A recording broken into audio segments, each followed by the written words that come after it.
Katabolisme lemak. Lemak dipecah menjadi gliserol, dikatalisis oleh enzim lipase, kemudian gliserol diubah menjadi PGAL atau gliseraldehid 3-fosfat. Kemudian masuk ke jalur glikolisis. Untuk asam lemak akan diubah menjadi molekul-molekul asetil-CoA melalui proses beta oksidasi.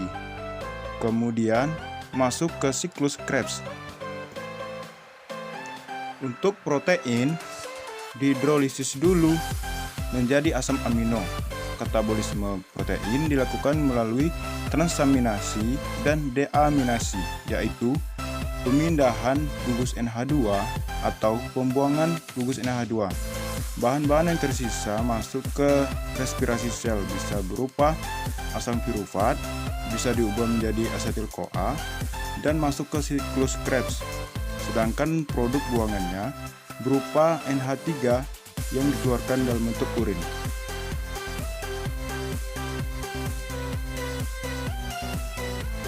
Jalur pertama dalam katabolisme lemak yaitu asam lemak. Pertama-tama, asam lemak masuk ke dalam mitokondria melalui suatu shuttle yang disebut carnitine shuttle. Hal ini terjadi karena membran dalam mitokondria tidak dapat dilewati oleh asam lemak. Maka asam lemak mula-mula berikatan dengan CoA dan dikatalisis oleh enzim kinase membentuk asil CoA. Asil CoA ini akan mengalami proses beta oksidasi. Nah, proses lintasan beta oksidasi merupakan serangkaian reaksi yang bertujuan untuk membuang dua karbon dari ujung gugus karboksil asam lemak dan dikeluarkan dalam bentuk asetil-CoA. Prosesnya terdiri dari 4 tahap reaksi, yaitu dehidrogenasi atau reaksi pelepasan hidrogen, hidrasi yaitu penambahan H2O, oksidasi, pelepasan elektron, dan tiolisis pengeluaran asetil-CoA dari rantai asam lemak. Pada proses ini dibutuhkan 2 molekul ATP. Reaksi pertama beta oksidasi ialah dehidrogenasi asil CoA oleh enzim asil CoA dehidrogenase dengan bantuan FAD+ sebagai koenzimnya. Reaksi ini akan membentuk ikatan rangkap antara atom C2 dan atom C3. Selanjutnya, ikatan rangkap tersebut mengalami hidrasi atau penambahan H2O. Yang kemudian, karbon ketiga akan mengalami oksidasi yang akan membentuk 3 ketoasil CoA. Pada reaksi ini, NAD+ berfungsi sebagai koenzimnya. Akhirnya, CoA bebas membentuk ikatan dengan karbon yang baru dioksidasi dan mengalami tiolisis, yaitu mengeluarkan asetil-CoA dari rantai asam lemak. Asil CoA yang lebih pendek akan menjadi substrat untuk reaksi selanjutnya. Jadi yang terbentuk dari reaksi ini ada 2, yaitu asil CoA yang lebih pendek dan asetil-CoA yang akan memasuki siklus Krebs.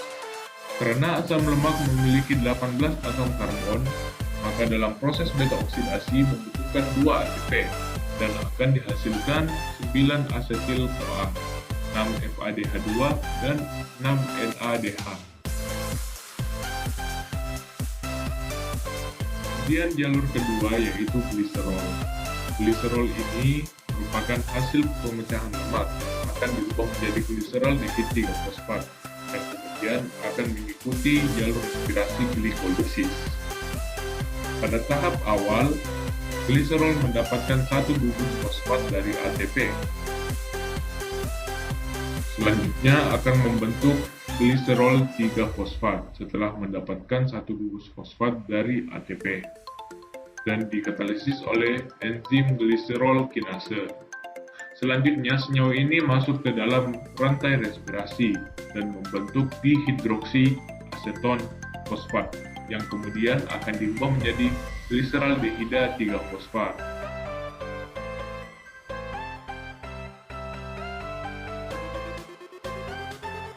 Yang terdapat dalam makanan kita pertama-tama dicerna di dalam lambung dan usus menjadi asam amino.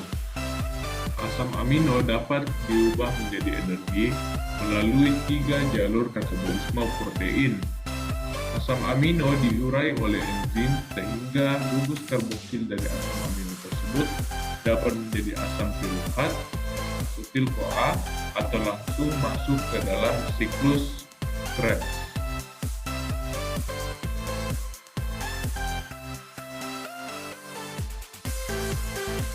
Yang pertama yaitu asam pirufat.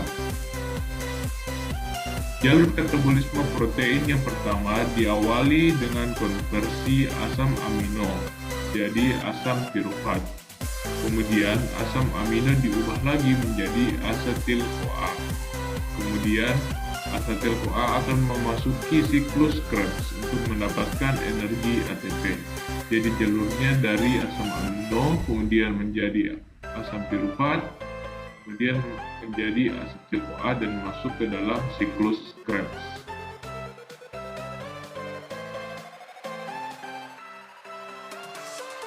Nah, jalur katabolisme protein yang kedua yaitu asam amino dimanfaatkan melalui pembentukan asetil-CoA.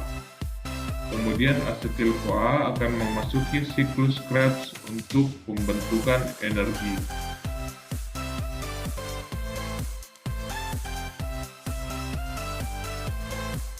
Jalur katabolisme protein ketiga, yaitu asam amino dimanfaatkan dengan cara langsung memasuki siklus Krebs untuk menghasilkan energi ATP. Itulah penjelasan tentang sintesis lemak dan sintesis protein. Semoga bermanfaat dan dapat menambah wawasan kita semua. Sekian, terima kasih. Assalamualaikum warahmatullahi wabarakatuh.